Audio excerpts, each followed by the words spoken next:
Funding for this program was provided in part by the Division of Continuing Education at Brigham Young University.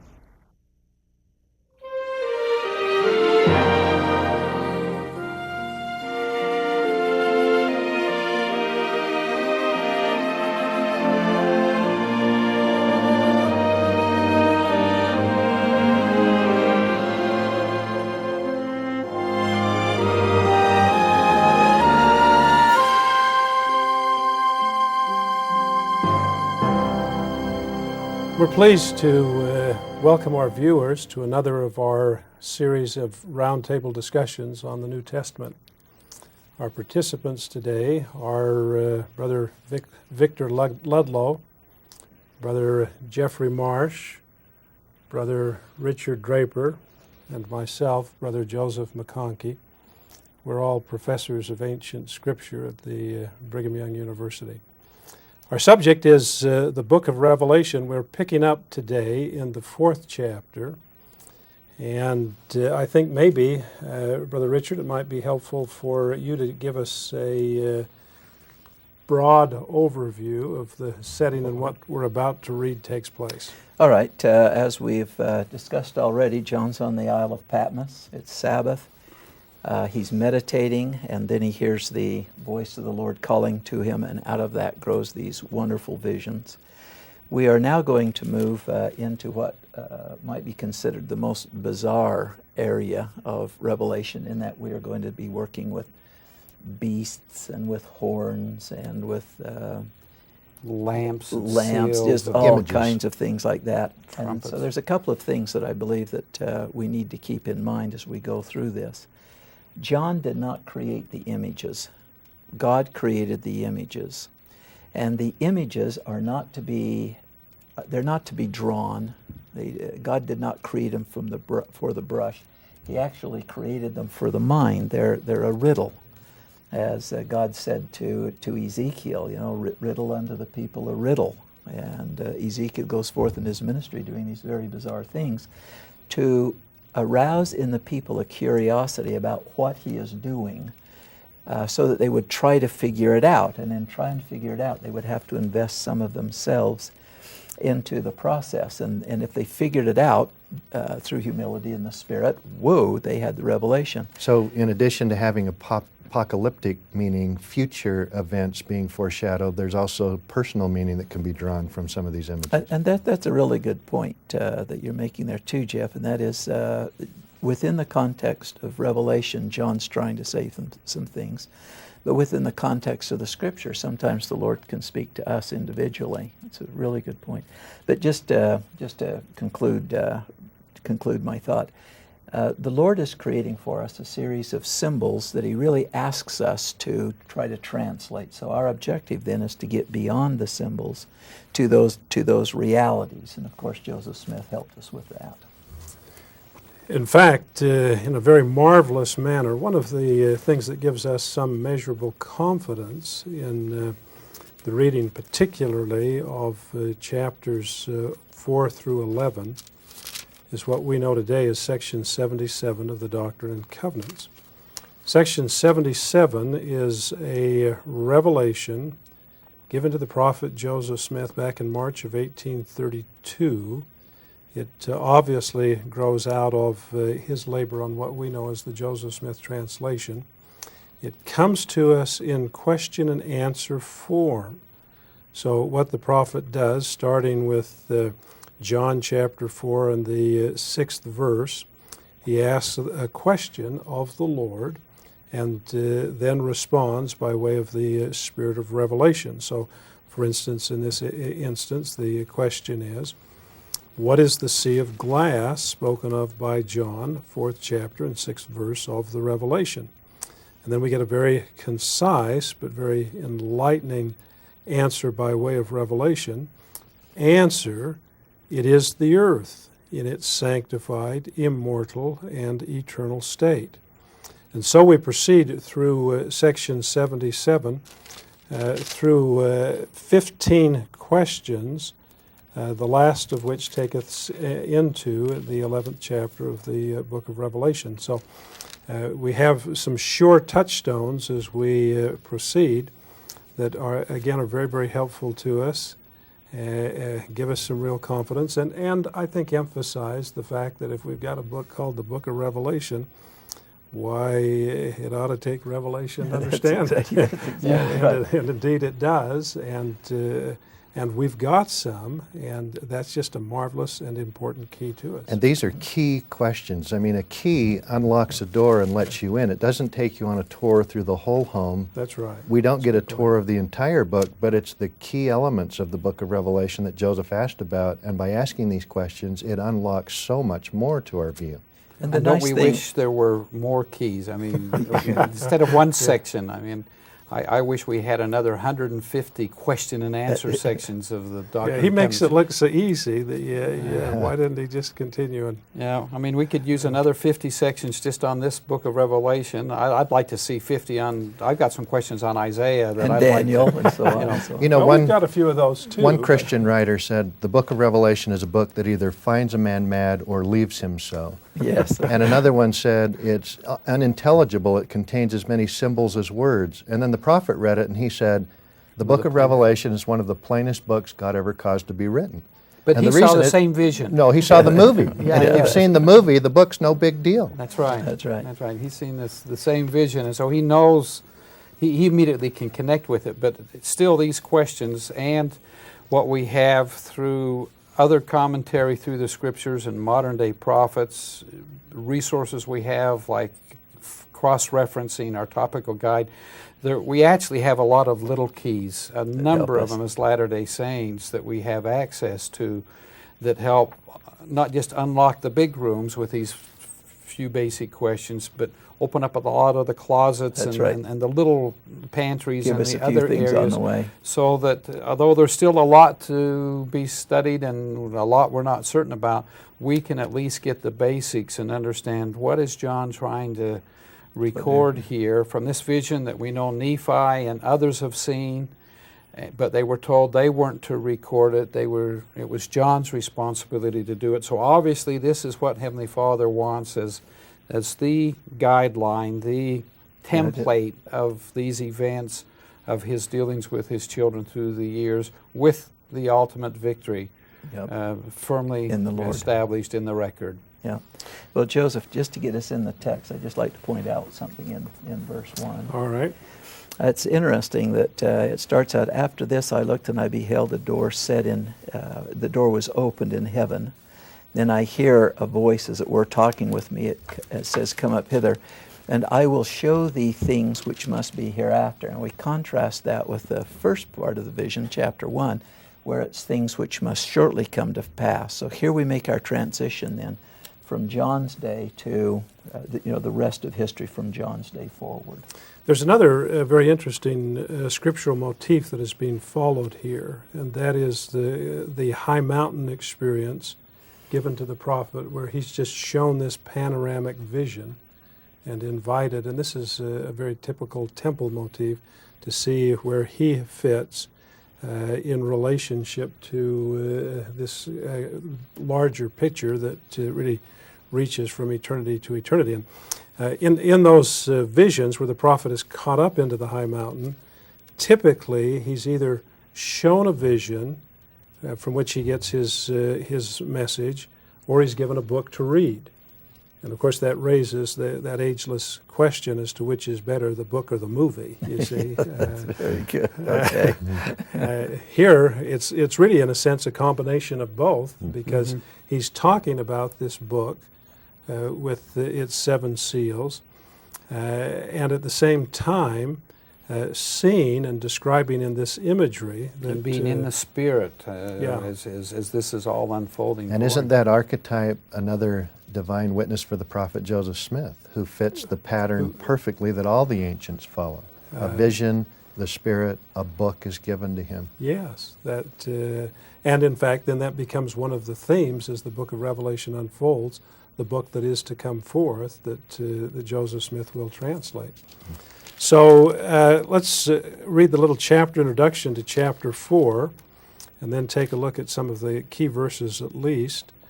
John sees the celestial earth, the throne of God and all created things worshiping the Lord. Now, Victor, pick it up at that point, and well, first of all, the throne imagery is, like you've mentioned, we're in a temple setting. We're in the house of the Lord, His throne, kind of like the Holy of Holies and the Ark of the Covenant, which with the wings of are like a throne. And so we're being brought into His presence, where He's got earth under His feet, as you already mentioned from the section there in D&C 77. And now's where some of this unusual symbolic imagery of these animals with wings and eyes and other things that are also described in this section as what they can represent symbolically. And typically as Latter-day Saints, at least in our normal day-to-day worship, we don't do a whole lot with heavy symbolism and ritual like, say, some of the Eastern Christian or some of the Oriental religions do. Not unless we go to the temple, and then of course we're flooded with a lot of symbolism there. But we start off with all of these symbols where we're not really sure what they are, but then it begins to make sense as we read some of these interpretive answers in the Doctrine and Covenants. So Joseph Smith told us, verse 4, the 24 elders before the throne are real people that John the Revelator knew, that he sees now exalted in the celestial heavens. I just think that's a marvelous way to begin a revelation, to start in the celestial kingdom and let John know, despite what you may see and despite the woes and challenges of the latter days, there will be people who make it. Yes. I'm interested too in verse 3 that we see God sitting upon His throne. He's to look upon like jasper and sardine, and there was a rainbow around about the throne, in sight like unto an emerald. Jasper, shades of green, sardine red, life and justice, life and death, life and justice. But I'm intrigued, Jeff, just piggybacking on what you said, that we meet the rainbow, and the other place we meet the rainbow is in Genesis. Yeah, it's the covenant between God, and it's the only covenant made between God and creatures as opposed to God and man. But He makes the covenant with Noah, and it seems to me that as we meet the rainbow here, God is trying to tell us, now remember the covenant. I have not forgotten the covenant. We're not going to destroy everything like we did before, so bad things are going to happen, but the covenant still remains, and therefore those who keep covenant will still be protected by that covenant. And then we move to, he sees, now this is obviously future, verse 6, the sea of glass, which Joseph, you mentioned, the 4 beasts in verse 6, full of eyes before and behind. Hard to imagine animals with eyes all over themselves. There are some. But according to Joseph Smith, these are real animals who are exalted, who have light and intelligence and knowledge and are capable of worshiping God. Let's read what Joseph Smith said about this. This really expands our understanding of what's taking place. In 77 verse 2, the question is, what are we to understand by the 4 beasts spoken of in the same verse? Answer, they are figurative expressions. And that's helpful because you don't pick up any scriptural text that you don't have to address the issue, figurative or literal. And you can really get off track if you answer that wrong. So if you've got a revealed answer to that question, that's a wonderful thing. They are figurative expressions used by the Revelator John in describing heaven, the paradise of God, the happiness of man, and of beasts, and of creeping things, and of the fowls of the air. Now we get something that is very interesting and instructive. That which is spiritual being in the likeness of that which is temporal, and that which is temporal in the likeness of that which is spiritual. The spirit of man in the likeness of his person, as also the spirit of the beast and every other creature which God has created. So from beginning to end, there is this principle of likeness, if you will. There's order, there's consistency. Or progression and development. It has an embryo state that carries over because it's in the likeness, the form, the appearance of, that goes from the spirit to the flesh. And But the pattern would be the same with all things, Right. each in their sphere. So and that, eventually going from the post-mortal to the mortal to the, I should say the pre-mortal to the mortal to the post-mortal, even for the animal kingdom. Yeah, through resurrection, even for the animal kingdom. So here's what this does for you. Here's what we've done for those that are watching. We have just tripled their gospel understanding. Oh, is that right? Because anything that you know and understand in this life, then you know and understand what it was like in the pre-mortal life, and you know and understand what it's going to be like in the post-mortal life. So we've just, one truth is worth is the key to unlock helps us forward and backward. From one end of eternity to the other. And then that brings us into chapter 5. I don't know, has anybody else got anything on chapter 4? But well, I would just note this, that you have answers to, revealed answers in section 77 to verses 6, verse 7, verse 8, verse 10, and you also have some key helps in the footnote that come from the JST. So by way of revelation, we get a lot of help in understanding chapter 4. Chapter 5, Richard. Just picking up on this idea of moving from one stage of existence to another, John now is able to see that he that sat upon the throne had a book written within, and on the backside sealed with 7 seals. And of course Joseph gives us some insight into that one too, so we understand what that book is. It is, we ought to mention that, the history of the earth in its mortal temporal sphere, and each seal represents the 1,000-year period associated with that temporal history. Yep, exactly. Instead of a book, shouldn't we really call it a scroll? Yeah, it's scroll sealed with 7 seals. So it's kind of, as you wind this scroll, there's writing on the front and the back, it looks like, but then there are those 7 seals that seems like you can unroll it a certain portion, and then you have to wait for this next seal to be opened, and then this whole 7,000 years of the temporal history, 1,000 years in each one. What's interesting to me is those first 4 seals, just a few words. I mean, try to review 1,000 years of human history. In 11 verses for the first 5,000 years of human say history. in 20 words or less. And then as he comes down a little bit closer and comes into his own time period, the 5th seal, well, there he kind of doubles it. And then in the 6th seal that we're in, then we've got a couple of chapters worth of material. And then, of course, it seems like most of the rest of the book deals with that 7th seal. So the focus of the book of Revelation really then isn't past history like some writers have prognosticated. This is our day, the last final time preceding the coming of the Lord. Leading into these events of the 7th seal prior to the glorious the millennial second reign. coming. Yeah. Let me suggest to you one of the key illustrations of that. Now, no question gets more discussion in the church than just how close we are to the return of Christ. Now, here in chapter 5, in verses 9 and 10, we read this, and they sung a new song, saying, Thou art worthy to take the book, and to open the seals thereof, for thou wast slain, and hast redeemed us to God by thy blood out of every nation, and tongue and people, every kindred and tongue and people and nation, and made us unto our God kings and priests, and we shall reign on the earth. Now that foreshadows the fact that before Christ returns, people are going to have to be redeemed. They're going to have to be brought to the gospel message from every kindred, every tongue, every people, every nation.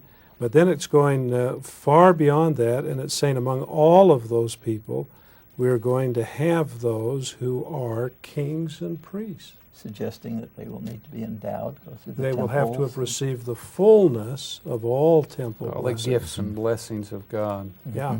So if you measure that by where we are today, why I think for the most part we're going to have to, in our thinking, slow down and say, listen, we got a lot of work to do. Even with all the temples we now have, relatively speaking, we haven't reached all these people, the thousands and Yeah, look at verse 11. 10,000 times 10,000 and thousands of thousands. Hundreds of millions. In the number of people that the Lord would expect to be in the kingdom and their spiritual stature by the time He returns. Isn't this a verse of great hope? I mean, section 76, Joseph Smith's vision of the celestial world, talks about an innumerable host. John the Revelator, 10,000 times 10,000 plus thousands of thousands. These are hundreds and hundreds of millions of children who are going to be exalted and going to receive all the blessings. Well, if we consider this is leading up to a millennial reign, and they estimate that as far as recorded history back to the time of the Sumerians and others, up until the industrial age, they figured there were about as many people that lived on this planet Earth during that whole period of almost 6,000, at least 5,000 plus years, as just in the last few centuries with the industrial age, the population explosion and all of that. And that's still with all the problems we have with premature deaths and infants that don't live to adulthood and all of that. Can you imagine what 1,000 years of a millennial era would be like? With no crippling handicaps, no premature deaths. And righteousness and the gospel. I mean, I really wonder, of all of us that were there in those premortal councils as the plan was laid out, if we aren't still just a fraction of them that have had their opportunity to come. And yet these events that John is seeing are leading up to that. They have to take place first. And so we've got to understand these things leading up to this marvelous time that's coming. See, when you speak of the positive nature of this, then, if you're going to project that you had 1,000 years where you didn't have these things that limit population, that a man lives to the age of a tree, he can have a marvelously large family, you're going to have something of a real population explosion. More than probably the 1,000-year millennium than have lived on this earth during the previous 6,000 years. Many times more than that, which means that the Lord will come off victorious numerically. Mm-hmm. Not just qualitatively, but quantitatively. Yeah, he's not a loser. Exactly. It's not like you go into a class and you say, what percentage of people do you think will be saved? And your students will say, 0.005% or something. No, it's an entirely different story. The Lord's going to win numerically. Well, not only that, but even in this period of time of these 6,000 years of temporal history, it's only a few decades ago, they estimate around the mid part of the last century, that the majority of babies born on this earth actually reach the age of 8. Now, when you consider the status of those that die before the age of 8, say, well, you've got half or more of those that have been born, and then all of those yet to come, especially during the millennium. You're right, Joseph. I think we're going to see God's plan really has worked to bring the majority of His children has a back plan, home. And it's a great plan. And if you ask the question logically, who would win ultimately in the end? The adversary or God, the eternal Father? On all fronts. On all fronts. Hands down, there's great hope in this gospel, and it's going to work. Before we get into chapter 6, I'd just like to point out one thing that's kind of interesting. Chapter 5, verse 3, and no man in heaven nor earth nor under the earth was able to open the book, neither to look thereon. I mean, we're talking about God's will, and we know that's what's in the book, right? But nobody can execute the will. No, I mean, they looked in heaven, they looked on earth, they looked under the earth. No one can do it. Except one. That's where I'm going, Jeff. Mm-hmm. But what I'd like to point out here is a piece that doesn't come across in the King James. Neither to look thereon, says John, and yet he can clearly see the scroll. But John does not use the Greek word horao, which means to see or visualize. He uses the word blepo, which means to understand, to, as it were, digest, comprehend. So no one can comprehend the will of God until, of course, we get in verse 6, where he sees a lamb as that had been slain, having 7 horns and 7 eyes, which are the 7 spirits of God. So there he introduces now the one who will execute God's will and therefore make God victorious. And look at verse 14, how it closes. How long will you and I go on worshiping the Father and the Son, praising them for this great plan and salvation? Forever and ever. Mm-hmm. Our gratitude will never cease for what they've done for us. And then that brings us then into chapter 6, where now we actually see the seals opening and God moving then through those seals until, as you mentioned, Vic, by the time we get to the 6th seal, why things start slowing down quite a bit here at the end of 6. And these wonderful highlights that he's given just as a perspective of these earlier seals, these earlier time periods, conquest, conflict, famine, imperialistic expansions. But the sensitivity he has in the 5th seal, this is the one that he's in. It's just started some decades or whatever before he's here. Of all the 1,000 years from the birth of the Savior up to the Middle Ages, when you think of the downfall of the Roman Empire, the birth of Islam, and there's all kinds of things in world history that one might highlight for him, the most important thing was this martyrdom of these early saints, the price they paid to try to establish the kingdom. And of course, many of them were his family and friends. For him, that was the most significant element. And verse 9, why were they slain? For the testimony which they held. This isn't just a random slaying. This is a vision of the faithfulness of the saints in every dispensation. And then I think the encouragement from here on in the rest of the book is to say to us, you'll have challenges yourself, you'll see great strifes in your lifetimes. You need to commit yourself and be as faithful as these early saints have always been. Good point. Good. Thank you for your comments. For expanded information on the content of this episode of The Acts to Revelation, visit our website at byubroadcasting.org.